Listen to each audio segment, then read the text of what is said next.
اللہ پسند نہیں کرتا بری بات کا اعلان کرنا مگر مظلوم سے، اور اللہ سنتا جانتا ہے۔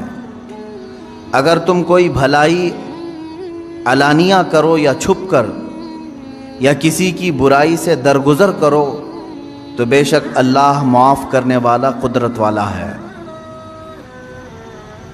وہ لوگ جو اللہ اور اس کے رسولوں کو نہیں مانتے اور چاہتے ہیں کہ اللہ سے اس کے رسولوں کو جدا کر دیں، اور کہتے ہیں کہ ہم کسی پر ایمان لائے اور کسی کے منکر ہوئے، اور چاہتے ہیں کہ ایمان و کفر کے بیچ میں کوئی راہ نکال لیں، یہی ہیں ٹھیک ٹھیک کافر، اور ہم نے کافروں کے لیے ذلت کا عذاب تیار کر رکھا ہے۔ یہ آیات بینات اور ان کا ترجمہ۔ یہاں سے چھٹے پارے کی تلاوت بھی شروع ہو چکی ہے، اور سورہ نساء کی یہ 148ویں آیت جو سورہ نساء چل رہی ہے۔ اب یہاں سے جو ٹاپک ہے، جو مضمون ہے، وہ کیا ہے، آپ سماعت فرمائیں۔ سب سے پہلی چیز تو یہ ہے، اللہ پسند نہیں کرتا بری بات کا اعلان کرنا۔ کوئی بھی چیز بری ہو اور اس کو علل اعلان کوئی بندہ کہنا چاہ رہا ہے، اللہ ہرگز اس کو پسند نہیں کرتا۔ اس میں بہت ساری چیزیں آ گئیں، جیسے فحش کلامی کرنا، گندی باتیں کرنا، لوگوں سے ڈسکس کرنے کے وقت خفیہ باتوں کو جنہیں چھپانے کا شریعت نے حکم دیا ہے اس کو برسر عام کہنا، یہ وہ چیزیں ہیں جن کو اللہ رب العزت فرما رہا ہے ہرگز اللہ پسند نہیں کرتا مگر مظلوم سے۔ ہاں، اگر کسی پر ظلم کیا گیا ہے، مثال کے طور پر کسی کی عزت لوٹ لی گئی، اور اگر وہ ظالم کے خلاف مقدمہ کرنے کے لیے علل اعلان اس گناہ کا ذکر کرے کہ میرے ساتھ ایسا ایسا ہوا ہے، تو وہ گنہگار نہیں ہے۔ مظلوم ان باتوں کو علل اعلان کر سکتا ہے، لیکن کچھ لوگ فحش باتوں کو اور بری باتوں کو شوقیہ طور پر کرتے ہیں، شوق سے کرتے ہیں، ان کو اس میں مزہ آتا ہے۔ نوجوان جب چار جمع ہو جائیں تو وہ آپس میں ڈسکس کرنے کے وقت لڑکیوں کی باتیں کریں، اور اس کو یہ سمجھتے ہیں فخر کی بات ہے۔ قرآن کہہ رہا ہے سو یعنی بری بات کو علل اعلان کرنا یہ بہت بڑا گناہ ہے۔ ایک تو یہ چیز ہوئی، اور اس کے علاوہ تم سے کچھ گناہ سرزد ہو گیا، انجانے میں ہوا کہ جانے میں ہوا، لیکن تنہائی میں کیے تھے، رات کے وقت گناہ ہو گیا، لیکن اس کو آ کر کے تم نے 4 لوگوں کے سامنے بیان کیا، یہ ڈبل گناہ ہے۔ گناہ کرنا الگ مسئلہ ہے، اظہار گناہ کرنا یہ اور ڈبل مسئلہ ہے۔ اظہار گناہ گویا کہ اب مثال کے طور پر کسی سے رات کی تاریکی میں کچھ گناہ ہو گیا، کون دیکھا تھا؟ کسی کو نہیں معلوم، صرف اس کو معلوم، وہ اکیلا تھا، کر لیا۔ لیکن جب وہ مجمع میں آیا یا اپنے دوستوں میں آیا تو ٹھٹا مار مار کر کے مذاق کی شکل میں اپنے رات کے کیے ہوئے کرتوت کو بیان کرنے لگا۔ ارے کل رات تو میرے ساتھ ایسا ایسا ہو گیا، میں نے ایسا کر دیا ہے۔ اب اس نے کیا کیا جانتے ہیں آپ؟ رات کا جو گناہ تھا ہو سکتا ہے اللہ اسے ہمیشہ کے لیے چھپا دے، اللہ کریم ہے، بندے کا گناہ وہ چھپا دے گا تنہائی میں کیا ہوا، اور ہو سکتا ہے دنیا میں جب اس نے چھپا دیا ہے آخرت میں بھی اللہ اس گناہ کو نہ کھول کر کے معاف کر دے، بخش سکتا ہے۔ رب تبارک و تعالیٰ اپنے فضل و کرم سے معاف بھی کر دے گا، لیکن جب تم نے گناہ کا اظہار کیا تو گویا کہ دوسروں کو اپنے گناہ پر گواہ بنا دیا، تم نے 4-5 لوگوں کو اور بتا دیا کہ تم نے یہ کیا تھا۔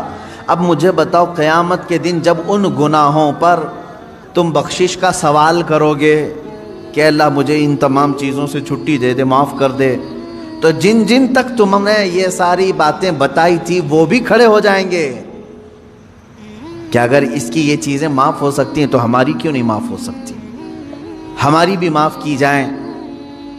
تو میرے عزیزو، گناہ ایک الگ چیز ہے، اظہار گناہ یہ اور خطرناک چیز ہے۔ چھپانے کا حکم ہے، جب کسی سے کچھ گناہ ہو جائے تو اسے چھپا دیا جائے۔ عزیزان گرامی وقار، اسی لیے جانتے ہیں اللہ تبارک و تعالیٰ نے عیبوں کو چھپانے پر بہت زیادہ اجر و ثواب کا اعلان فرمایا، اور حدیث رسول صلی اللہ تعالیٰ علیہ وسلم ہے، جس نے اپنے بھائی کے عیب چھپائے قیامت کے دن اللہ اس کے عیبوں کو چھپائے گا۔ تم ستر پوشی کرو، علل اعلان برائیوں کا تذکرہ نہ کرو، اللہ تمہارے بھی بہت ساری چیزیں چھپا دے گا۔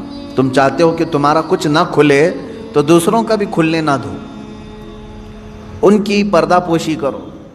مجھے چند دنوں قبل ایک صاحب نے یہ سوال کیا تھا کہ کوئی مولوی صاحب ہیں یا مؤذن صاحب ہیں، میتوں کو نہلاتے ہیں، اور کسی جگہ میت کو نہلانے کے بعد انہوں نے فلاں فلاں باتیں کہیں کہ میں نے ایسے ایسے مردے دیکھے، فلاں کا چہرہ ایسا ہو گیا تھا، فلاں کا ایسا ہو گیا تھا۔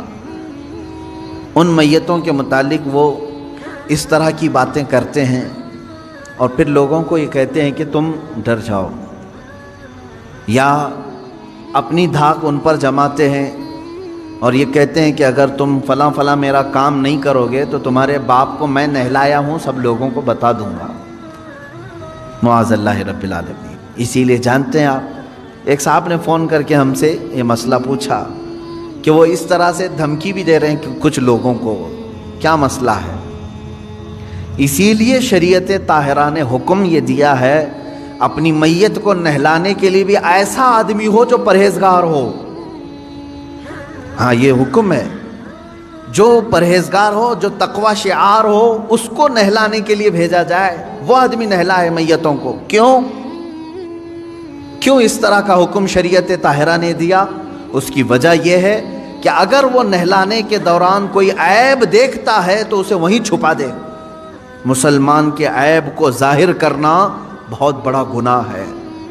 جب آپ میت کا کوئی عیب نہیں بیان کر سکتے تو پھر زندوں کا عیب کیسے بیان کر سکتے ہیں؟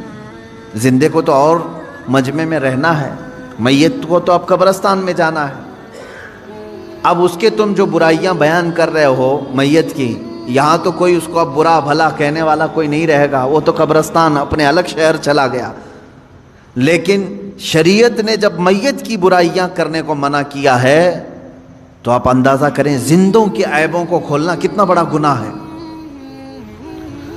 اور ایک بات یہ بھی یاد رکھ لیں، جنہوں نے مسئلہ مجھ سے پوچھا تھا میں ان کو یہاں ذکر کر کے میسج بھی دے دیتا ہوں، جو بندہ چاہے وہ مولوی ہو، مؤذن ہو، جس نے بھی ایسی حرکتیں کی ہیں کہ میتوں کو نہلانے کے بعد ان کے گھر والوں کے ساتھ بلیک میلنگ کرنا، میں کہتا ہوں ایسا شخص فاسق و فاجر ہے، بدترین گنہگار ہے، اور اسے آئندہ اس طرح مومن میتوں کو نہلانے کا کام ہرگز نہ دیا جائے۔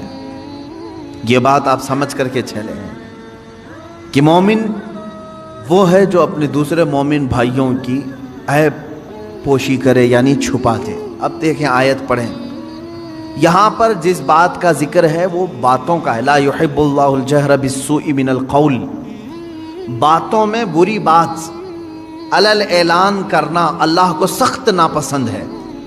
بری باتیں، اس میں کیا کیا چیزیں آ گئیں؟ وہ سارے گانے جن میں فحاشیاں ہوتی ہیں وہ بھی اس میں آ گئیں، اللہ ہرگز نہیں پسند کرتا۔ بعض لوگ یہ سمجھتے ہیں فیشن ہے، اس میں غلیظ باتیں ہوتی ہیں۔ بعض شعراء ایسے ہوتے ہیں، شاعر لوگ، جس میں غلاظت بھری ہوئی ہوتی ہے، عورتوں کے اندرونی معاملات پر گفتگو کرنا اور اس پر شعر و شاعری کرنا، اور فحاشیت کی طرف خصوصیت کے ساتھ کچھ شعر ایسے ہوتے ہیں جن سے شہوت کو ابھارا جائے۔ میرے عزیزو، یہ تمام باتیں اس آیت کے اندر ہیں۔ اللہ نے فرمایا ایسی بری بات کا علل اعلان کرنا اللہ رب العزت کو سخت ناپسند ہے، سخت ناپسند ہے۔ ایک حدیث میں نے پڑھی آپ سب توجہ رکھیں میرے عزیزو، بچوں، جوان، فحاشی کی باتیں عام طور پر لوگ بیٹھ کر کے ڈسکس کرتے ہیں، جانتے ہیں اس کا انجام کیا ہونے والا ہے؟ تم سوچتے ہو کہ ٹھٹا مار کر کے ہنس دیے، فلاں عورت کے اندرونی معاملات پر ہم گفتگو کریں، فلاں لڑکی کی فگر کے بارے میں بات کریں، معاذ اللہ۔ ایسے بہت ساری چیزیں ہیں جو غلاظت ہے، اس کو علل اعلان آدمی کر رہا ہے۔ اس کا انجام کیا ہے؟ حدیث پاک میں ہے، فرمایا گیا جب وہ مرتا ہے تو اس کے منہ سے ایک اتنی تیز بدبو نکلتی ہے جس سے جہنم بھی کانپنے لگتا ہے۔ یہ ہو سکتا ہے کہ سامنے والوں کو نہ سونگھنے میں آئے جو اس وقت میت کے ہیں، لیکن یہ باطنی بدبو اس کے منہ سے نکلتی ہے جس سے جہنم کانپنے لگتا ہے۔ اتنی خطرناک بدبو اس کے منہ سے نکالی جائے گی۔ جو اپنی زندگی میں فحش کلامی کرتا تھا، میرے عزیزو، گناہ کس سے نہیں ہوتے ہیں؟ گناہ بہت سارے لوگوں سے ہو جاتے ہیں، لیکن ان گناہوں کا اظہار کرنا اپنی زبان سے، یہ غلیظ گناہ ہے، سخت ترین گناہ ہے۔ تم لوگوں کے سامنے بیٹھ کر کے جب بیان کرو گے تو اس کا مطلب یہ ہوا کہ اللہ کو تم سینہ زوری کر رہے ہو، اترا کر کے بتا رہے ہو، دیکھ میں نے چھپ کر کے کیا بھی اور سب کو بتا بھی رہا ہوں، کون میرا کیا کر لے گا، معاذ اللہ رب العالمین۔ تو گویا کہ تم رب ذوالجلال سے کوئی خوف نہیں رکھتے۔ مومن کی شان یہ ہے کہ انجانے میں، بھولے میں گناہ ہو گیا تو سر جھکا کر کے چلتا ہے، شرمندگی سے ڈرتا ہے، کہیں میرے مولا کی پکڑ نہ ہو جائے، رات میں مجھ سے ایسے خطا ہو گئی ہے، مجھ سے غلطی ہو گئی ہے، گناہ ہو گیا ہے۔ اب وہ دن بھر شرم سے چلتا رہتا ہے، شرماتا رہتا ہے، میں آسمان کی طرف منہ کیسے اٹھاؤں، رب تبارک و تعالی مجھ سے خفا تو نہیں ہے، ناراض تو نہیں۔ یہ فیلنگ مومن کی ہوتی ہے، لیکن جب کسی کے دل سے ایمان رخصت ہو رہا ہوتا ہے تو وہ گناہوں پر فخر کرنے لگتا ہے۔ کل رات میں نے جو کیا اچھا ہی کیا، کون سا برا کام کیا، اور پھر 4 لوگوں کو اپنے گناہ پہ گواہ بھی بناتا ہے۔ اس چیز سے، اس حرکت سے ہمیشہ بچتے رہے۔ گناہ کرنا اور ہے، اظہار گناہ اور بڑا گناہ ہے۔ دوسری چیز، فحش کلامی، یعنی مذاق میں بھی ہو، ایسا مذاق کرنا جس میں غلاظتوں کا ذکر آئے، چاہے وہ شہوت کی باتیں ہوں، عورتوں کی باتیں ہوں، مردوں کی باتیں ہوں، اس طرح کی باتیں کرنا جو آپ اپنے ماں باپ کے ساتھ اور اپنے بیٹے بیٹیوں کے ساتھ کرنا مناسب نہیں سمجھتے۔ یہ وہ فحش کلامی ہے جو دوستوں کے ساتھ اکثر لوگ کر جاتے ہیں۔ میرے عزیزو، ایک اس میں سے ایکسیپشن ہے، اس کو فحش نہیں کہیں گے، فحش نہیں۔ مثال کے طور پر شادی شدہ مرد اپنی بیوی سے ہم کلام ہے تنہائی میں، اور وہ آپس میں ایک دوسرے سے اپنے پرسنل معاملات میں بات کرتے ہیں، تو وہ اس آیت کے انڈر میں نہیں ہے، اس کی اجازت ہے ان کے لیے، وہ اس آیت کے انڈر میں نہیں ہے۔ مرد اپنی عورت کی تعریف کرے، اگر اس کے چہرے کی، اس کی خوبصورتی کی تعریف کرے، تو یہ اس آیت کے انڈر میں نہیں آئے گا کہ برائیوں کا اس نے علل اعلان تذکرہ کیا، نہیں۔ وہی اپنی بیوی کے ساتھ گزارے ہوئے معاملات دوسرے دن آ کر کے دوستوں کو بتاتا ہے تو یہی گناہ بن جائے گا۔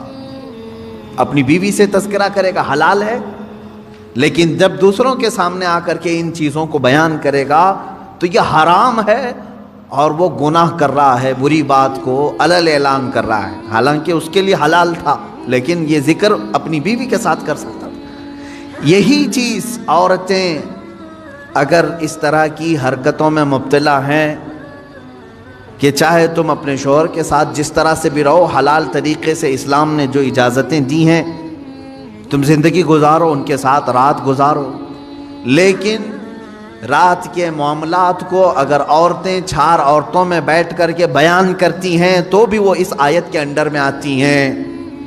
اللہ رب العزت نے جن کے متعلق یہاں وعید بیان کی کہ یہ فحش کلامی کرنے والے اللہ کو ناپسند ہیں، اللہ ان کی طرف نظر رحمت نہیں فرمائے گا۔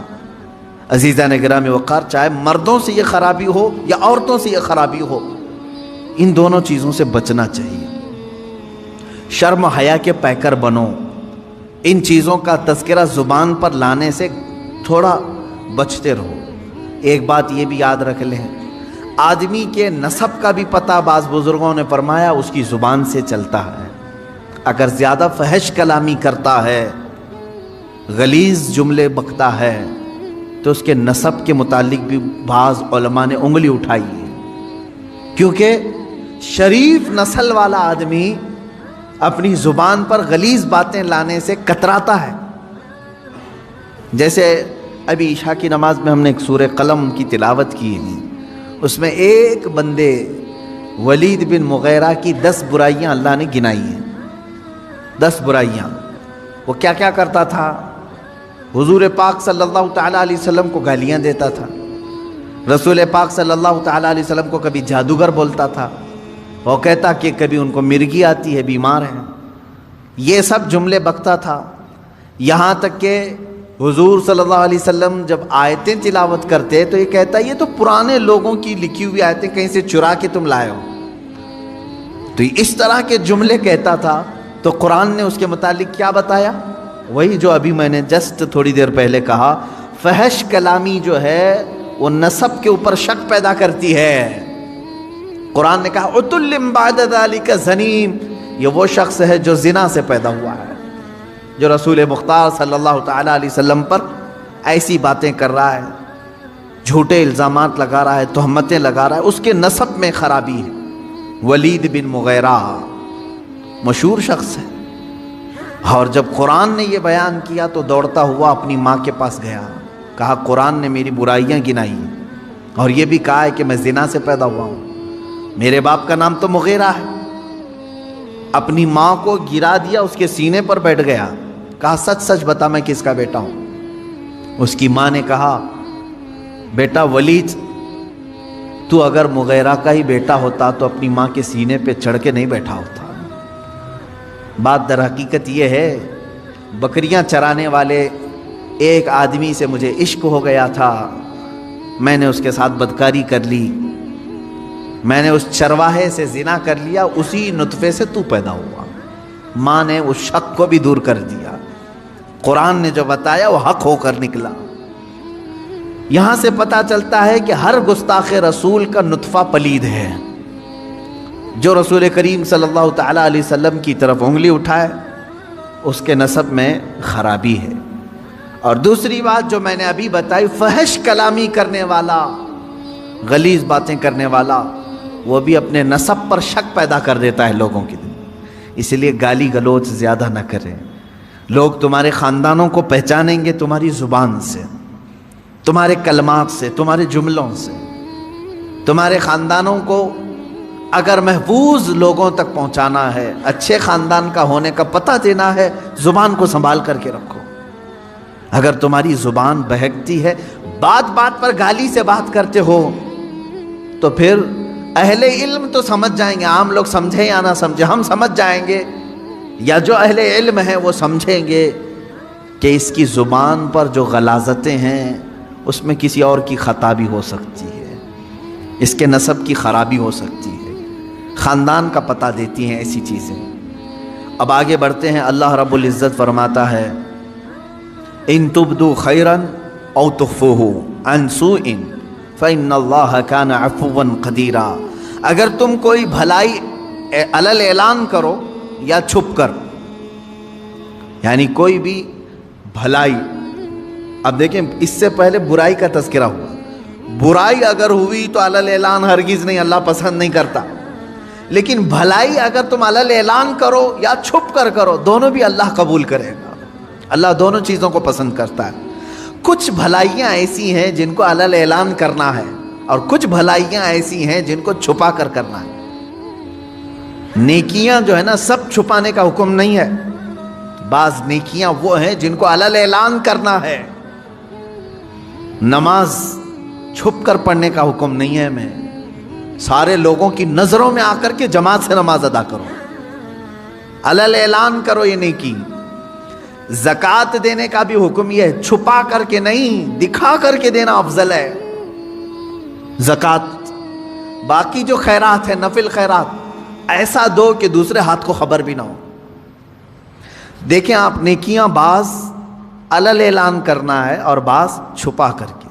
نماز اگر کوئی کہتا ہے نہیں میں اپنے روم میں پڑھ لیتا ہوں، میں بند کر کے اکیلا پڑھ لیتا ہوں، منع کیا گیا ہے کہ یہ نیکی چھپ کر کے نہیں، دکھا کر کرنی ہے، علل اعلان کرو. اس کی وجہ کیا ہے؟ کئی وجوہات ہیں. میرے عزیزوں، مسجدوں میں اذان دے کر تمہیں بلایا جا رہا ہے، اقامت بول کر کھڑا کیا جا رہا ہے، صفوں میں ترتیب دے کر کے تمہیں نماز پڑھائی جا رہی ہے ہر مسجد میں. کیوں؟ نماز تو تمہارے گھر میں بھی ہو سکتی ہے. اس کی وجہ یہ ہے کہ یہ اللہ کا فرض ہے. تم گھر میں پڑھتے ہوں گے، لیکن اگر تم سامنے نہیں آئے تو سارے مسلمان تمہارے بارے میں بدگمانی کریں گے کہ یہ بے نمازی آدمی ہے. بے نمازی آدمی، کبھی اس کو مسجد میں ہم نے نہیں دیکھا، اگرچہ تم نماز پڑھ رہے تھے، لیکن سارے مسلمان تمہیں کیا سمجھیں گے؟ بے نمازی سمجھیں گے. اور اللہ رب العزت کے ہاں ایک قانون یہ بھی ہے، حدیث رسول میں حضور نے فرمایا تمام مومنین جس کے بارے میں جو گمان رکھتے ہیں اللہ بھی اس کے ساتھ ویسا ہی فیصلہ کرے گا. ایک جنازہ آیا، صحابہ کھڑے تھے حضور صلی اللہ تعالیٰ علیہ وسلم کے ساتھ، جنازہ سامنے سے گزر گیا، صحابہ اس کی تعریف کرنے لگے، کیا اچھا آدمی تھا، بہت ہی بھلائی کرتا تھا، نیکیاں کرتا تھا. رسول کریم صلی اللہ علیہ وسلم نے فرمایا وجبت، واجب ہو گئی. تھوڑی دیر کے بعد ایک اور جنازہ آیا، صحابہ اکرام جو وہاں کھڑے تھے انہوں نے اس کی برائی کی کہ یہ آدمی اچھا نہیں تھا، بہت سارے لوگوں کے ساتھ اس نے برا کام کیا، ظلم کیا ہے، چلا گیا، ختم ہو گیا. رسول پاک صلی اللہ علیہ وسلم نے فرمایا وجبت، واجب ہو گئی. صحابہ نے پوچھا حضور دو جنازے آئے، دونوں پر آپ نے کہا وجبت، یعنی واجب ہو گئی، کیا چیز واجب ہوئی؟ اللہ کے نبی صلی اللہ علیہ وسلم نے فرمایا پہلے والا جنازہ جس کی تم نے تعریف کی اس پر جنت واجب ہو گئی، اور دوسرا والا جنازہ جس کی تم نے برائی کی اس پر دوزخ واجب ہو گئی. اس لیے کہ مومنین سب جس کے بارے میں جیسا گمان رکھتے ہیں اللہ تعالیٰ اس کے ساتھ ویسا فیصلہ کرے گا. اکثریت کی بات کر رہا ہوں میں، چند لوگوں کی بات نہیں. چند لوگ کسی کو بھی چور چور کہنے لگتے ہیں. ہاں، جو سچا مومن ہے وہ حق بات کرے گا، اس میں سارے گھن کو نہ ملائیں گیہوں کے ساتھ. خیر، میں دو باتیں یہاں عرض کر رہا تھا کہ بھلائی جو ہے کچھ علل اعلان اور کچھ چھپ کر. نماز با جماعت علل اعلان پڑھنے کا حکم ہے، اور زکوٰۃ علل اعلان کرنا ہے، یعنی زکوٰۃ سب کو دکھا کر کے دے. دوسری اس میں حکمت یہ بھی ہے کہ زکوٰۃ دینے سے، کھل کر کے دینے سے جو نہیں دیتا اس کو ترغیب دلانا ہے کہ وہ بھی دے. حج کے لیے جا رہے ہو تو علل اعلان جا سکتے ہیں، لیکن اس میں ریاکاری نہیں ہونی چاہیے، دکھاوا نہ ہو کہ میں لوگوں کے لیے حج کر رہا ہوں. یہ نہیں، نیت تو اللہ کو راضی کرنے کے لیے، لیکن سب لوگوں کی نظروں کے سامنے سے جاؤ تاکہ تمہیں مرنے کے وقت کوئی یہ نہ کہہ دے کہ مال تھا پھر بھی حج کیے بغیر چلا گیا. تم سب کے سامنے حاجی رہو، مومنین تمہارے بارے میں اچھا گمان رکھیں. یہ وہ نیکیاں ہیں جن کو علل اعلان کرنے کا حکم ہے، اور کچھ وہ ہیں جو چھپا کر کے کرو. مثال کے طور پر آپ کچھ نفل روزے رکھتے ہیں تو یہ ضروری نہیں کہ ہر ایک کو بولتے پھریں کہ میں ہفتے میں اتنے روزے رکھتا ہوں، مہینے میں اتنے روزے رکھتا ہوں. وہ تمہارے اور تمہارے رب کے درمیان راز ہے. یہ روزے چھپ کر کے کرو. کچھ خیرات ایسی ہیں جسے چھپا کر کے دینا افضل ہے. زکوٰۃ کی بات نہیں کر رہا ہوں، زکوٰۃ دکھا کر کے دینا افضل ہے. صدقہ اور خیرات جو غریبوں کی مدد کے لیے دوسرے اوقات میں آپ کرتے ہیں اسے دکھا کر کے نہیں، چھپا کر کے دینا افضل ہے. وہ بھی نیکی ہے، وہ بھی نیکی، دونوں نیکیاں ہیں، لیکن بعض میں چھپانا ہے، بعض میں ظاہر کرنا ہے. اس طرح بہت ساری نیکیاں ایسی ہیں جو نفل ہیں، اور نفل کو دکھا کر کرنے کا حکم نہیں ہے، چھپا کر کے کرے. عزیزہ نگرامی وقار، یہاں سے یہ بات پتہ چلی کہ برائی کو علل اعلان کرتے ہو تو اللہ ناپسند کرتا ہے. برائی کو اگر علل اعلان کرتے ہو اللہ ناپسند کرتا ہے، لیکن بھلائی علل اعلان کرو یا چھپا کر کرو، دونوں اللہ کو پسند ہے، دونوں اللہ کو پسند. اب یہاں پر ایک اور بات مسئلہ میں بتا دوں، نماز چھوڑنا گناہ ہے کہ نہیں ہے؟ سب کو معلوم ہے حرام ہے، بلکہ کبیرہ گناہ ہے۔ نماز ترک کرنا صغیرہ گناہ نہیں، چھوٹا گناہ نہیں، کبیرہ گناہ ہے، گناہ ہے کبیرہ۔ بڑے گناہوں میں اس کا ذکر آیا ہے، جیسے شراب پینا کبیرہ گناہ ہے، زنا کرنا گناہ کبیرہ ہے، چوری گناہ کبیرہ ہے۔ اس طرح نماز کا ترک کرنا گناہ کبیرہ ہے، چھوٹا گناہ نہیں ہے۔ یہ چھوٹ گئی آپ سے، ہم سے، کسی سے بھی چھوٹ گئی نماز، گناہ تو کیا، لیکن فقہاء کرام نے مسئلہ یہ بیان کیا ہے، مسجد میں آ کر کے اگر تم قضا نماز پڑھتے ہو تو منع ہے، منع کیا گیا ہے۔ ہاں اگر اس انداز میں پڑھتے ہو کہ کسی کو معلوم نہیں پڑتا تو کوئی حرج نہیں۔ اب وہ مسئلہ میں بہت باریکی سے بتا رہا ہوں، میرے ٹاپک سے ریلیٹڈ ہے، اس لیے عشاء کی نماز تمہاری چھوٹ گئی، عشاء کی نماز چھوٹ گئی، قضا ہو گئی، یہ گناہ ہے، اور لوگوں کے سامنے آ کر کے بتا کر کے اس کی قضا پڑھو گے تو اظہار گناہ، تم نے سب کو بتایا کہ میری نماز چھوٹی تھی۔ تو گناہ کرنا ایک الگ مسئلہ ہے، اور گناہ کا اظہار کرنا اور بڑا گناہ ہے۔ تم اگر قضا کر رہے ہو تو چھپ کر کے، ہاں اپنی نفل نمازوں کے درمیان، سنت نمازوں کے درمیان اگر قضا پڑھ رہے ہو تو کوئی حرج نہیں، پڑھ سکتے ہو۔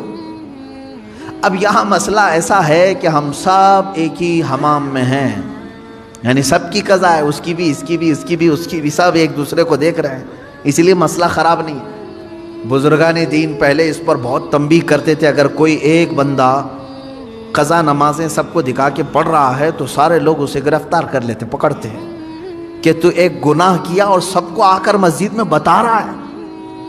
تو یہ پہلے کا یعنی ان بزرگوں کا ایک تقویٰ تھا، لیکن آج بھی میں کہہ رہا ہوں مسئلہ یہ ہے، عشاء کی نماز قضا ہو گئی، قضا پڑھنے کے لیے آپ کو کرنا کیا ہے؟ 17 رکعت پوری قضا نہیں پڑھیں گے آپ، 4 فرض اور 3 وتر۔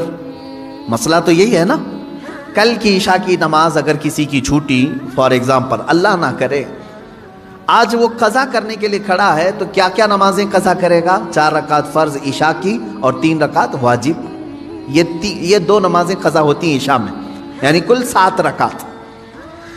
وتر کی نماز جب پڑھتے ہیں تو آپ کو یہ بھی معلوم ہے تیسری رکعت میں کیا کرنا رہتا ہے؟ دعائے قنوت۔ حنفی جتنے بھی ہیں پیروکار ان کو معلوم ہے، تیسری رکعت میں جب ہم کھڑے ہوتے ہیں سورہ فاتحہ اور سورہ پڑھنے کے بعد ہاتھ چھوڑ کر پھر دوبارہ تکبیر باندھتے ہیں اور دعائے قنوت پڑھتے ہیں، ہے نا؟ آج بھی عشاء کی نماز پڑھیں آپ تو پڑھے ہوں گے نا دعائے قنوت۔ 3 واجب الوتر کی جو نماز ہے اس کی آخری رکعت میں دعائے قنوت پڑھا جاتا ہے۔ لیکن جب قضا نماز پڑھ رہے ہیں آپ، کل کی عشاء کی قضا پڑھنے آئے، 4 رکعت فرض پڑھ لیا، کسی کو نہیں معلوم، قضا پڑھ لیا آپ نے سنت کی جگہ، 3 رکعت وتر پڑھ رہے تھے، حکم یہ ہے کہ دعائے قنوت کے لیے ہاتھ نہ اٹھاؤ، ورنہ دیکھنے والا سمجھ جائے گا کہ یہ ابھی کی نہیں کوئی دوسری پڑھ رہا ہے۔ ہاں عشاء میں تو ہو سکتا ہے نہ سمجھے، کیونکہ عشاء میں کرنٹ نماز بھی ایک، اسی وقت کی بھی ایک وتر ہے۔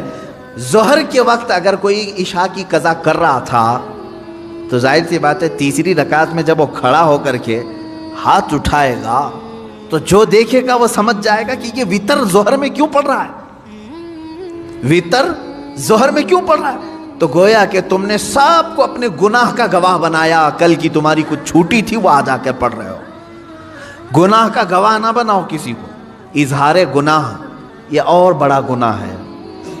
یہ مسئلہ آپ نے سمجھ لیا ہوگا۔ اب اندازہ کرو ایک چھوٹی ہوئی نماز کو بندہ جب ادا کرنے آ رہا ہے تب شریعت نے اتنا حکم دیا ہے کہ چھپ کر کے کرو، ان لوگوں کا کیا انجام ہوگا جو فحش کلامی علل اعلان کرتے ہیں، رات کو زنا ہو گیا ہے، فلاں کے ساتھ فلاں ہو گیا ہے، اس کو مزے لے کر کے بیان کرتے ہیں، ان کا کیا انجام ہوگا۔ میاں یہاں نماز کی قضا کے لیے بھی شریعت نے کہا ہے کہ اس طرح پڑھو کہ لوگوں کو خبر نہ ہو، اور لوگوں کی جو برائیاں بیان کرتا ہے کٹوں پہ بیٹھ کر کے، اس کا کیا انجام ہے۔ سوچو اس بات کو. قرآن کی یہ دونوں آیتیں ہمارے لیے عبرت ہیں. اللہ نے فرمایا ایک تو یہ زبان سے نکلنے والا کوئی برا کلمہ اللہ تم سے ہرگز پسند نہیں کرتا، اور جب ایسا بندہ مر جاتا ہے جو فحش کلامی کرتا ہے اس کے منہ سے بدبو نکلتی ہے ایسی کہ جہنم بھی کانپنے لگتا ہے. یہ حدیث میں ہے. اور دوسری چیز جو آیت میں نے پڑھی، ان تبدو خیرن او تخفو، اگر تم بھلائی کو علل اعلان کرو یا چھپ کر کرو، اللہ رب العزت اسے پسند کرتا ہے، قبول کرتا ہے.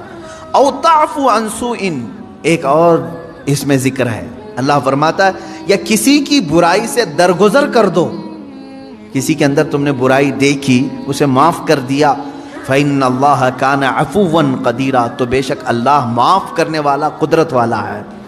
ایک بات یاد رکھیں، معاف کرنا کس کی صفت ہے؟ اللہ کی صفت. آپ سب کو معلوم ہے. رحم کرنا کس کی صفت ہے؟ اللہ. وہ رحیم بھی ہے، عفو بھی ہے. یہ دو عادتیں اگر بندہ اپناتا ہے، بندے کے اندر اگر رحم آیا کسی کے دل کے کسی کے لیے، اور کسی کو دیکھ کر کے بھی اس نے معاف کر دیا، اس پر ایک روایت ہے اللہ رب العزت فرماتا ہے اس بندے کو عذاب دینے میں مجھے حیا آتی ہے کہ رحم میری صفت ہے، عفو میری صفت ہے، میرا بندہ ہو کر یہ رحم کر رہا ہے اور عفو کر رہا ہے. تو اللہ رب العزت اسے عذاب سے بری کرتا ہے جو معاف کرنے کی اپنے اندر چھمتا رکھتا ہے یا طاقت رکھتا ہے. معاف کرنے کا جذبہ جس کے اندر ہے وہ معاف کیا جائے گا. حضور اکرم صلی اللہ علیہ وسلم کی مشہور حدیث ہے، من لا یرحم لا یرحم، جو کسی پر رحم نہیں کرتا قیامت کے دن اس پر بھی رحم نہیں ہوگا. یہ سمجھ کر کے چلو، تم پر بھی رحم نہیں کیا جائے گا. ہاں، رحم کرنا اور معاف کرنا اگر کسی کی عادت ہے، امید رکھے کہ اللہ بھی اس پر رحم کرے گا اور اسے معاف بھی کرے گا. آپ اپنے رب سے اپنے متعلق جیسی امید رکھتے ہیں ویسی بندوں کے ساتھ بھی کریں. مثال کے طور پر 100 گناہ ہو گئے میرے، 100 گناہ ہو گئے، اللہ سے تم کیا امید رکھتے ہو؟ اللہ رب العزت سے تمہاری امید یہی ہے کہ میرا مولا مجھے معاف کرے گا، ہے کہ نہیں؟ تم اپنے متعلق تو یہ امید رکھتے ہو، لیکن تمہارے ساتھ جب کسی نے ایک بھی برائی کر دی اور 9 اچھائیاں کیا ہے، 10 میں سے 9 اچھائیاں کیا، ایک برائی کیا، تم اس کو معاف کرنے کی طاقت نہیں رکھتے. یہ نہیں سوچتے کہ اس کے پاس 9 اچھائیاں تھیں میرے ساتھ، ایک برائی ہو گئی ہے، معاف کر دو اس کو. تو یہ ایک بات یاد رکھو، تم اپنے رب سے 100 گنا اپنے معاف کرانے کی امید لے کر بیٹھے ہو اور اپنے بھائی کے ایک گناہ کو معاف کرنا نہیں چاہتے، تو پھر بھول جاؤ تمہیں بھی قیامت کے دن معاف نہیں کیا جائے گا. اب ایک حدیث میں سناتا ہوں معاف کرنے کے متعلق، یہاں آئی ہے اس لیے ہمارے معاملات ہوتے ہیں ایک دوسرے کے. مرنے سے پہلے امت مصطفیٰ کو معاف کر کے مرو، کبھی بھی ہو. بدلے کی بھاونا، انتقام کا جذبہ نہ رہے، اللہ کے حوالے کر دو. میرے ساتھ جس نے بھی جو کچھ بھی کیا، اللہ تو منتقم حقیقی ہے، تو ہی دیکھ لے. اپنے معاملات چھوڑ دو اللہ کے اوپر. اور رہی بات کسی نے کچھ کیا ہے تو معاف کر دو. جب تم معاف کر کے مرو گے تو ہو سکتا ہے تم نے بھی کسی کو ٹھیس پہنچایا ہوگا، یا زبانی یا ہاتھ سے، کسی بھی طرح سے. ان کے بھی دل زخمی ہوں گے کسی نہ کسی کے. اب یہ رب تعالیٰ اپنے ذمہ کرم پر لیتا ہے، ان کے دلوں کو نرم کرتا ہے، وہ بھی تمہیں معاف کر دیتے ہیں جب تم معاف کر کے دنیا سے جاؤ. میں حدیث بتا رہا تھا، حدیث یہ ہے، 2 بھائیوں میں تکرار ہوئی، جھگڑا ہوا، ایک دوسرے سے دونوں کا کچھ نہ کچھ مباحثہ ہوا، اور تکرار کے بعد دونوں الگ ہوئے جھگڑے کے بعد. لیکن ان میں سے ایک بھائی معافی مانگنے کے لیے آیا دوسرے کے پاس. بات یاد رکھیں، حضور پاک صلی اللہ علیہ وسلم فرماتے ہیں 2 جھگڑوں کے بعد اپنے بھائی سے معافی مانگنے میں جو پہل کرے گا وہ قیامت کے دن میرے ساتھ پہل جنت میں جائے گا، وہ جنت میں بھی پہلے ہوگا. یہی بات تو حضرت امام حسن اور امام حسین کے درمیان حضرت فاطمہ نے کہا تھا. دونوں چھوٹی عمر کے تھے، 6 سال یا 5 سال. دونوں میں کچھ تکرار ہوئی، بچپنے کی بات، لڑ کر کے آئے سیدہ زہرا سلام اللہ علیہا کے پاس. آپ کے پاس جیسی آئے تو انہوں نے کہا، ایک جملہ یہ کہا، بیٹا مجھے معلوم نہیں کس کی غلطی ہے کس کی خطا ہے.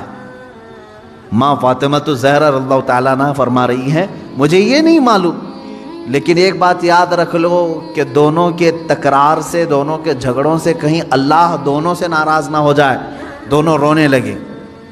کچھ بھی ہو جائے لیکن مولا ہمارا نہ روٹھے.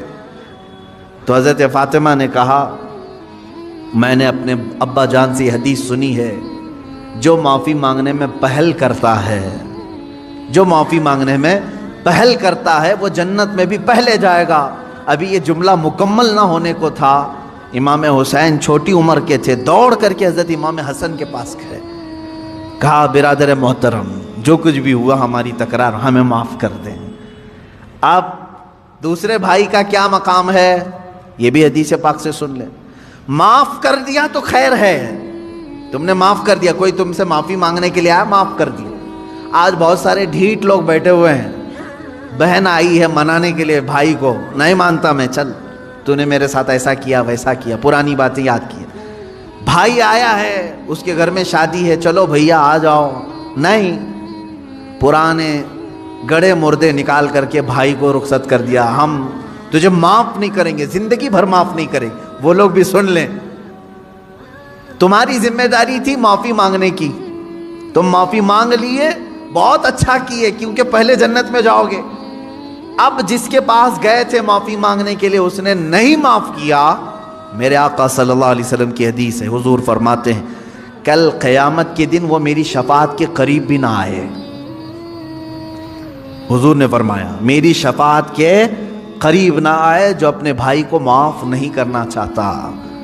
تم سے اگر تمہارا بھائی منانے کے لیے آ گیا، تمہاری بہن آ گئی، تمہارا پڑوسی آ گیا، تمہارا رشتہ دار آ گیا، تو پہلی بات تو یہ سوچ لو کہ وہ بازی مار لے گیا.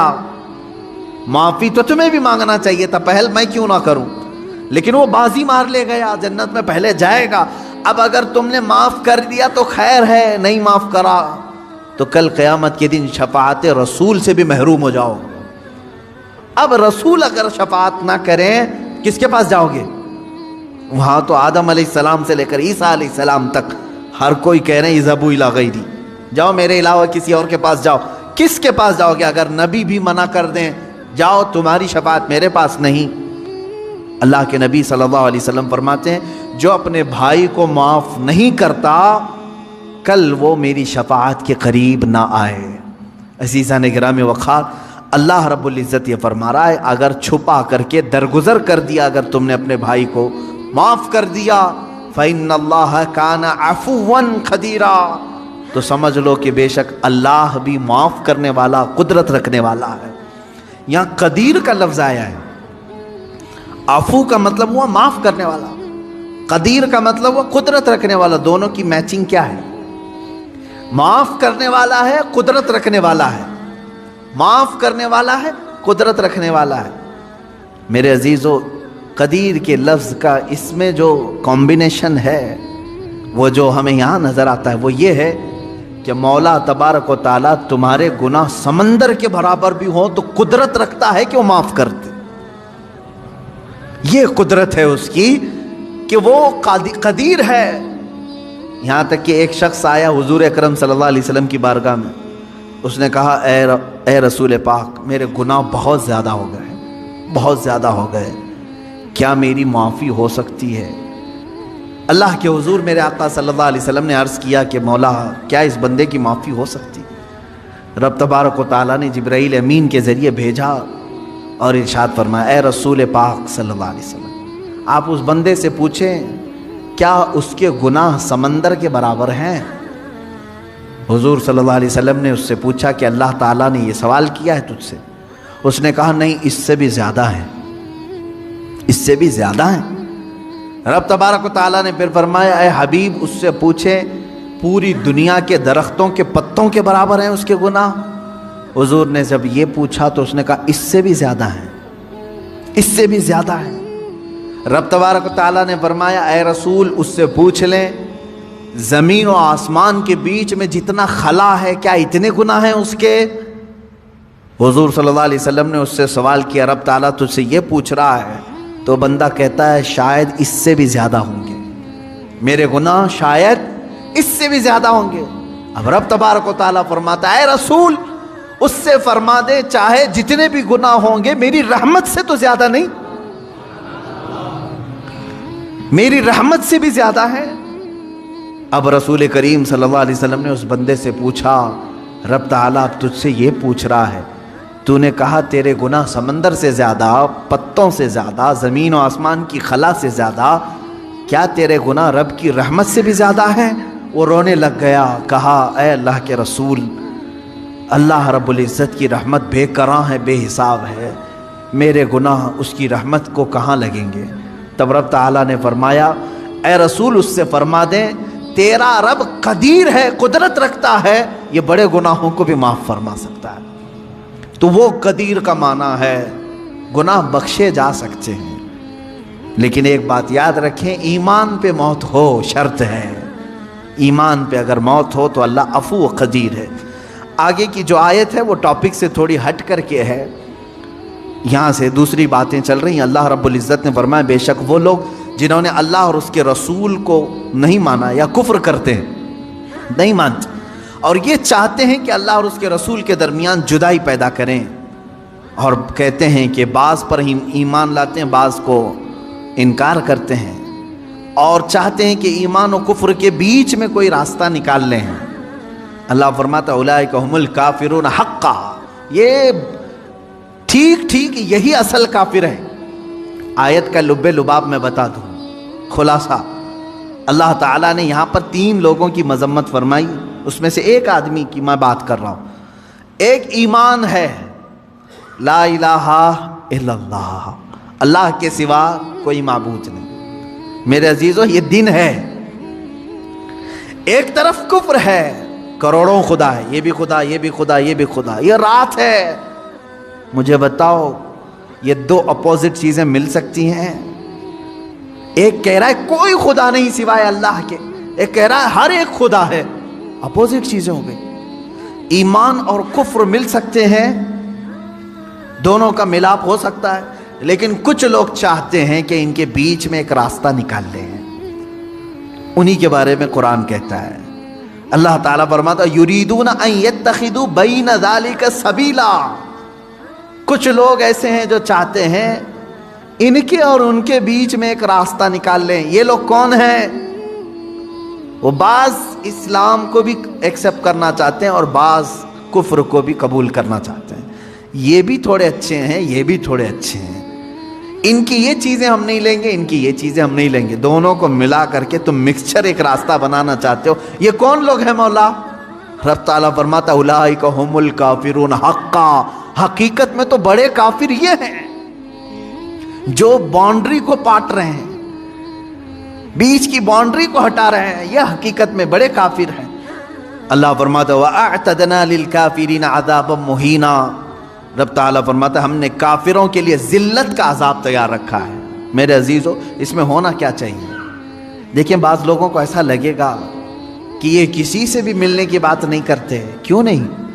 آپ ملیں، سارے لوگوں سے ملیں، دنیا میں جتنے ریلیجنس ہیں سب سے ملیں، آپ یہودی، عیسائی، ہندو، جو کچھ بھی ہیں سب سے ملیں، اخلاق تم اپنے دکھاؤ ان کو۔ لیکن میں جس چیز کی بات کر رہا ہوں وہ یہ ہے کہ اپنے اخلاق کے ساتھ دوستی رکھی جا سکتی ہے، لیکن ہر عقیدے کو ایکسیپٹ نہیں کیا جاتا،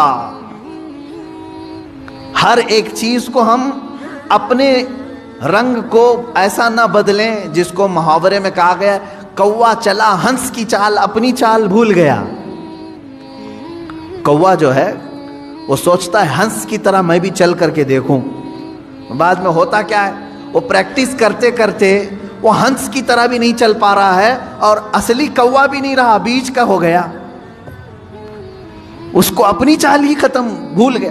اسی طرح کچھ لوگ ایسے ہیں جو سوچتے ہیں نہیں ہم سیکولر ہیں، ہم بیچ والے ہیں، ہم پورے مسلمان بھی نہیں بننا چاہتے، ہم پورے وہ بھی نہیں، وہ درمیان میں آ کر کے ان کو بعد میں یہ بھی بھول جاتے ہیں کہ ہم تھے کیا اصل، وہی کوے ہیں جو اپنی چال بھول گئے. اسی لیے کہا گیا ہے اللہ رب العزت نے تمہیں جس فطرت میں پیدا کیا ویسی ہی رہو، ویسی ہی رہو. اب اس کو ایک میں دوسری مثال بتا دوں. ایک بندہ ایسا ہے کتوں سے بہت پیار کرتا تھا، کتے اسے اچھے لگتے تھے، یہ تھا انسان لیکن کتوں سے اسے پیار تھا. تو اس نے یہ سوچا کہ میں تھوڑا انسان رہوں تھوڑا کتا بن کے رہوں. تو وہ کتوں کے ساتھ جاتا رہا، تھوڑا 4 پیر سے چلتا رہا، دونوں ہاتھ زمین پہ رکھنا اور گھٹنوں کے بل چلتا رہا. کتے جیسا منہ ہلاتے ہیں ویسا ہلاتا رہا، کیونکہ اسے پیار تھا. اور تھا کیا؟ انسان. وہ کتوں سے پیار کی وجہ سے تھوڑا کتا بننے کی کوشش کرتا رہا، لیکن بہت دن وہ پریکٹس کر کر کے اس کی حالت ایسی ہو گئی کہ کتا تو بن نہیں سکا، کیونکہ نہ دم آئی نہ کان نکل پائے، کچھ نہیں ہو سکا، کتا نہیں بن سکا. لیکن اب سیدھا چلنے کی کوشش کر رہا ہے تو وہ بھی نہیں آ رہا ہے. یہ بھی تذکرہ ہے، بزرگوں کی کتابوں میں موجود ہے. اب وہ سیدھا چلنے کی کوشش کر رہا ہے انسانوں کی طرح، وہ بھی نہیں ہو پا رہا ہے اس سے، کیونکہ بہت دن پریکٹس کیا کتا بننے کی. تو کیا ہوا؟ نہ انسان بن کر کے رہا نہ کتا بن کر کے. یہ کون سی تیسری مخلوق بن گئی، ایک الگ ہی بن گیا. یہی قرآن کہتا ہے کہ کچھ لوگ یہ چاہتے ہیں کہ بیچ کا راستہ نکالیں. میاں کاہے کا بیچ کا راستہ؟ کیا اسلام میں کوئی چیز کمی رہ گئی تمہیں؟ جو اکبر بادشاہ نکالنے کی کوشش کیا تھا، دونوں کو میچ کر کے ملا کر کے ہم ایک نیا دین تیار کریں گے، نیا مذہب تیار کریں، یہ بھی ہم کو چاہیے یہ بھی ہم کو چاہیے، دونوں کو ملا کر کے. اکبر نے جو دین نیا شروع کیا تھا، اکبر بادشاہ، وہ مرتد ہو کر کے مر گیا بیچارہ، وہ وزیروں کی سن سن کر کے. اس نے کیا کیا تھا؟ دونوں کو میچ کرتے ہیں، مسجد میں اذان کی بجائے سیپ بجائیں گے تاکہ وہ بھی راضی رہیں گے. نماز پڑھو تم، لیکن ممبر پر مورتی بھی رکھی جائے گی، دونوں چیزیں رہیں گی. میچ کر کے دونوں کو بیچ کا راستہ نکالنے کی کوشش کیا اور وہ بیچ کا بن کر کے رہ گیا. میرے عزیزو، یہ بات یاد رکھو، اللہ نے تمہیں جس فطرت میں پیدا کیا ہے اسی فطرت میں کامل بن کر کے رہو. اسی میں تمہاری عزت ہے، اسی میں تمہاری عزت ہے. قرآن کہتا ہے یا ایھا الذین آمنوا ادخلوا فی السلم کافہ، اے ایمان والو اسلام میں پورے کے پورے داخل ہو جاؤ، آدھا تیتر آدھا بٹیر نہیں، پورے کے پورے داخل ہو. حضرت عبداللہ بن سلام رضی اللہ تعالیٰ عنہ صحابی ہیں، صحابی رسول ہیں. آپ جانتے ہیں اس صحابی رسول کو ایک چیز پر اللہ کے رسول صلی اللہ علیہ وسلم نے منع فرما دیا. کیا؟ پہلے یہودی تھے، وہ بڑے یہودی عالم تھے، تورات کے عالم تھے. یہودی مذہب میں سنیچر کے دن شکار کرنا حرام ہے، گوشت کھانا حرام ہے سنیچر کے دن. دوسری چیز، اونٹ کا گوشت ان کے لیے حلال نہیں، حرام ہے شریعت موسوی میں. یہودی اونٹ کا گوشت نہیں کھاتے، حرام ہے ان کے لیے.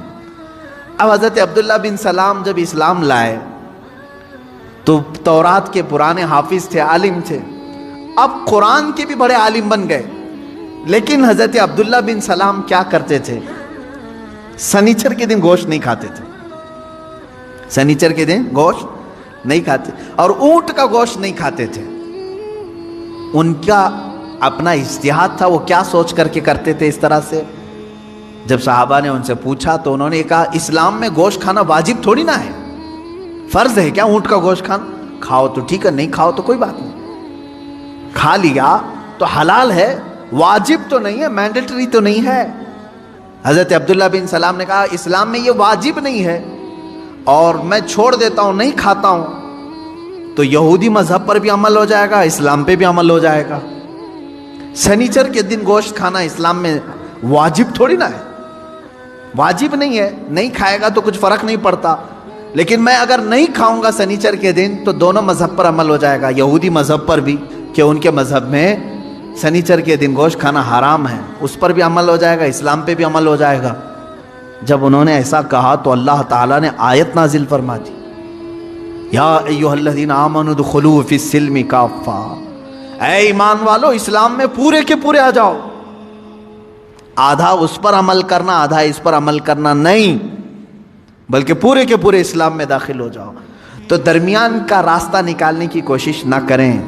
میں نے بہت گمبھیر مثالیں دی ہیں، ہاں کچھ لوگوں کے لیے وہ حقیقت میں گمبھیر مثالیں ہیں کہ کتا بننے کی کوشش کرتے رہو گے، نہیں بن سکتے، کیونکہ تمہیں 2 پیر دیے ہیں، 2 ہاتھ دیے ہیں، تم ہاتھ سے اٹھا کر کے کھانا کھانے کی فطرت رکھتے ہو، لیکن جانور سے پیار ہے، ٹھیک ہے، اچھی بات ہے، کتے سے پیار ہے، اچھی بات ہے، کیونکہ ہم کتوں سے نفرت نہیں کرتے، کسی بھی جانور سے نفرت کرنے کا حکم نہیں دیا گیا ہے سوائے موذی اور نجس۔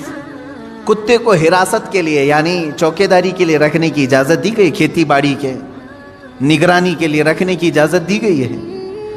ٹھیک ہے تمہارا اپنا معاملہ، جانور یعنی اینیمل لورز آپ ہیں اگر رہو، لیکن بننے کی کوشش مت کرنا۔ پیار کرنا الگ چیز ہے، پورا بن جانا الگ چیز ہے، تم بن نہیں سکتے۔ اسی طرح اسلام دن ہے، کفر رات ہے، دونوں کے بیچ میں اگر تم نکالنے کی راستہ سوچو گے تو پھر کیا ہو جائے گا؟ وہی ہو جائے گا کہ تم پورے نہ اسلام میں رہ پاؤ گے نہ پورے کفار میں رہ پاؤ گے۔ اللہ رب العزت نے اسلام جیسی عظیم دولت سے تمہیں سرفراز کیا ہے، تو اسی میں پورے کے پورے باقی رہو، اسی میں پورے کے پورے رہو۔ اچھا دوسرے مذاہب کی بھی میں بات کروں، دوسرے ریلیجن میں اگر کوئی پنڈت ہے، اگر وہ اپنے دھرم میں پورا پکا ہے تو ان کے دھرم میں اس کو اچھا سمجھا جاتا ہے کہ ڈاواں ڈول آدمی نہیں ہے، پورا ٹھیک ہے، پورے اس کو گرنتھ یاد ہیں، وید یاد ہیں، جو کچھ بھی ان کی مقدس کتابیں سب برابر کرتا ہے۔ لیکن ان میں سے اگر وہ کوئی ایسا شخص جو ادھر بھی ادھر بھی ہاتھ پیر مارتا رہتا ہے تو وہاں پر بھی وہ ذلیل ہو جاتا ہے۔ یہ سب کا معاملہ ہے۔ اسی لیے میں آپ سے بھی کہوں گا، اللہ تبارک و تعالیٰ نے اگر تمہیں دائرہ اسلام میں رکھا ہے تو اس کی قدر کرو، اور اپنی نیتا گیری بچانے کے لیے جگہ جگہ پوجا پاٹ کرنا تمہارے لیے شریعت کا حکم نہیں ہے۔ ہاں آپ اگر یہاں ہندوستان میں رہتے ہیں، آپ کے پڑوسی ہندو ہیں، نان مسلم ہیں، تو ہمارے لیے اجازت ہے کہ ان کے دل رکھنے کے لیے آپ ان سے دوستی رکھ سکتے ہیں۔ پڑوسی کے حقوق میں یہاں تک ہے اسلام نے بتایا، اگر وہ غمگین ہے تو اس کے غم کو دور کرنے کی کوشش کرو، اگر اس کے گھر میں کسی چیز کی کمی ہے تو پوری کرو، اگر ان میں کسی کا انتقال ہو جائے، مر جائے، تو تم اس کے ہاں تعزیت کے لیے جا سکتے ہو، اگرچہ دور کھڑے رہو۔ پڑوسیوں کے حقوق میں ہمیں اسلام نے یہ اجازت دی ہے، لیکن میرے عزیزو جہاں تک اسلام نے اجازت دی ہے اتنا کرتے رہو۔ میں نے پھر وہی مثال یاد دلائی، اگر کسی سے محبت ہے تو محبت رکھو، پورا وہ بننے کی کوشش مت کرو، درمیانی راستے میں جانے کی کوشش نہ کرو، تم اپنے اسلام کے ساتھ قائم رہو، تمہاری آئیڈینٹیٹی اسی میں ہے، تمہاری آئیڈینٹیٹی اسی میں ہے۔ ابھی جیسے ایک مسئلہ چھڑا ہے اتر پردیش میں، کسی مسجد میں ہنومان چالیسا کرانے کی بات کی گئی، اور ایک کسی امام صاحب نے بلا کر کے اس میں ہنومان چالیسا پڑھایا، اور اس کو کیا کہا جا رہا ہے، سدبھاونا ہے، سب آپس میں محبت کے لیے ہے۔ کیا میں یہ پوچھنا چاہتا ہوں، سدبھاونا ایک طرف سے ہونی چاہیے؟ اگر مسجد میں کوئی ہنومان چالیسا کر رہا ہے تو کیا کوئی پنڈت اجازت دے گا کہ رام مندر جو بنا رہے وہاں ہم بھی پہلی اذان دے دیں، قرآن کی تلاوت کریں؟ کیا یہ سدبھاونا کی فکر ہر ایک کو ہے؟ نہیں ہے تو چھوڑو، ہم دعوت کہاں دے رہے ہیں آپ کو؟ آپ اپنی مندر میں پوجا کرو، سارے ہون کرو، ساری چیزیں تمہارے مقدسات جتنے اس پر عمل کرتے رہو۔ ہمیں ہماری مسجدوں میں جو ہمارے مقدسات ہیں اس پر عمل کرنے کی اجازت ہو، نہ چھیڑو، نہ کسی کے اندر دخل اندازی کرو۔ اسلام میں یہ تمام چیزیں نہیں ہیں۔ اب یہ جو درمیانی لوگ ہیں، نہیں تمہارے لیے مسجد کے دروازے کھلیں، تم آؤ، تمہارے پاٹ پڑھو، میں ان لوگوں سے کہتا ہوں، کیا تمہیں اس بات کا حکم اللہ نے دیا ہے؟ تم کو کس نے کہا ہے؟ اللہ کا گھر ہے یہ، تمہارے باپ کا گھر نہیں، رب تبارک و تعالیٰ کا گھر ہے، اس کے قانون کے مطابق ہی عمل ہو۔ میں کسی ہنومان چالیسے کے متعلق یہ نہیں کہہ رہا کہ وہ کیا ہے، واللہ اعلم۔ اگر ہندو اس کو مقدس سمجھتے ہیں اور پڑھتے ہیں تو جہاں من کرے وہاں پڑھیں، اپنی عبادت گاہوں میں پڑھیں، ہم خلل اندازی کبھی نہیں کریں گے، کیونکہ اسلام یہ کہتا ہے جو جس دین سے وابستہ ہے اس کو رہنے دو۔ قرآن پاک میں لا اکراہ فی الدین، دین میں کوئی زبردستی نہیں، زبردستی ہم پکڑ کے لائیں گے بھی نہیں آپ کو، آپ کی اپنی مرضی۔ یہ ہر انسان کی اپنی مرضی سے وہ اپنا دین اور اپنا مذہب اختیار کرتا ہے۔ لیکن میں یہاں یہ کہنا چاہتا ہوں کہ جو لوگ اس طرح کی حرکتیں کرتے ہیں وہ تیسرے آدمی بن جاتے ہیں۔ بیچ کے آدمی نہ بنو، اچھے لوگ نہیں ہوتے بیچ کے، یعنی بعض جگہ بیچ میں ہونا اچھا ہے، بعض جگہ بیچ میں ہونا بہت برا سمجھا جاتا ہے۔ اس طرح سے اسلام میں ہو تو پورے اسلام میں رہو، اگر کوئی عیسائی ہے تو وہ اپنی پوری عیسائیت کو فالو کرے، ہمیں اس سے کوئی اعتراض نہیں۔ کوئی ہندو ہے تو اپنے ہندوازم کو پورا فالو کرے، ہمیں اس سے کوئی اعتراض نہیں، تمہاری اپنی مرضی۔ لیکن جو لوگ اس طرح کی حرکتیں کرتے ہیں وہ کہیں کے نہیں رہ جاتے۔ قرآن نے یہی کہا، یہی ٹھیک کافر ہیں، یہی لوگ کافر ہیں۔ اللہ رب العزت ایسے درمیانی لوگوں سے ہماری حفاظت فرما ہے۔ اللہ تعالی ہمارے دلوں میں قوت ایمان کو راسخ کر دے کہ ہم ایمان پر ہی جمے رہیں اور ایمان پر ہی ہماری موت آئے۔ اللہ تعالیٰ نے ہمیں جس مذہب مقدس پر زندگی دیا ہے، اے کریم خدا اسی مذہب مقدس پر ہماری آخری سانس عطا فرما۔ وآخر دعوانا الحمدللہ رب العالمین۔